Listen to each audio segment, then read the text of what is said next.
మీద నీ ధ్యాస ఏమిటో ఏమిటో, నాపైన ఇంత ప్రేమ ఎందుకో ఎందుకో, నా మీద నీ ధ్యాస ఏమిటో ఏమిటో, నాపైన ఇంత ప్రేమ ఎందుకో ఎందుకో.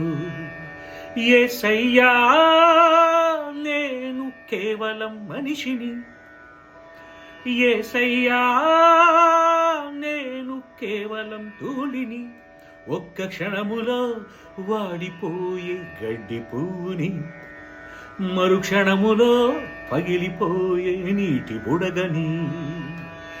నా మీద నీ ధ్యాస ఏమిటో ఏమిటో, నాపైన ఇంత ప్రేమ ఎందుకో ఎందుకో.